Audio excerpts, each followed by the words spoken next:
who's the most successful. Like, well, let's talk a little bit about the Ds, if you don't mind. You were there, obviously, seeing Paul Roos, who's known as the greatest mind in football, almost doesn't need a coach, just he's got this aura about him.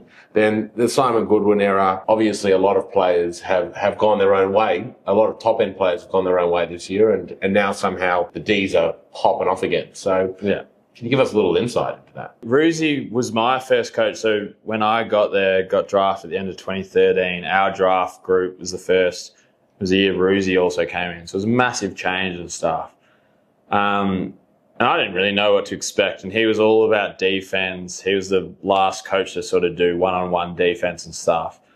And all the players like, this is ridiculous. Everyone else is moving on. But I sort of understand, like, the 10 or so years before that, and to be honest, probably the 3 or 4 years after he got there, was one of the worst teams in the history of the game, stats-wise, in terms of wins and losses. Like, so he just brought it back to the start. Like, let's just learn how to defend and work from there. So it was a bit of progression, and then basically Goody got the, I guess, whatever the word, I've got a mental blank, but he was going to be the coach. He was assistant, and they already signed it years in advance. Tap on the shoulder. Yeah. And so once he got in there, he introduced the contest, and Roosy was always contest as well, but got a little bit of offensive and stuff. And then Goody did really well. Like, was a really good coach. We obviously won the 21 granny and stuff. But this is where it gets like interesting in coaching and stuff, is that, I don't know if everyone knows this, but what happens, whoever wins the grand final, 17 other teams then spend the pre-season emulating the good things of the game plan. But more importantly, they're working out on a game plan to counteract that game plan. So our game plan was revolved around our good players who were really good defense. We had Salem, Lever, and Maisie were all Australian defense. We had in the midfield Gorney, Track, and Clayton, and then Jack as well, Viney. And like, our forwards were solid. We had good forwards, but it wasn't like our forwards were the main thing. So our two things were defense and contest, because through personnel, through the strategy, Goody was a very good contest and defense coach.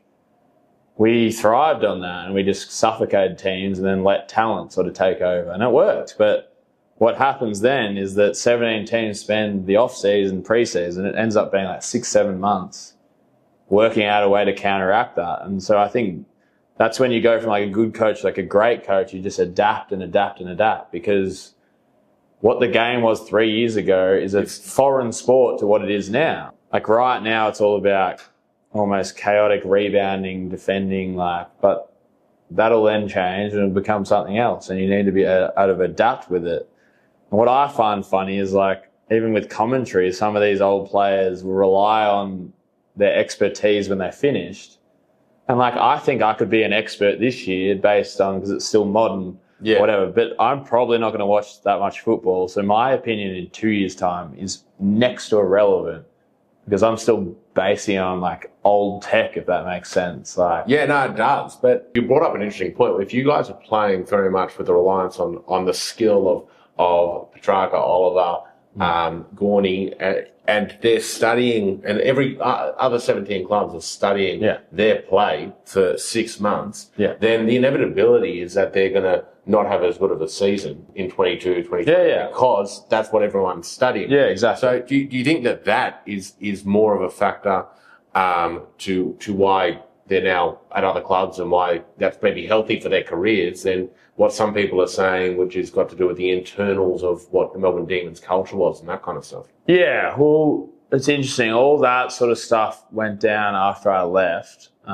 with Clayton and Track and stuff like that. I'm still in comms with both of them and stuff, but it's also like, it's a very Australian thing, and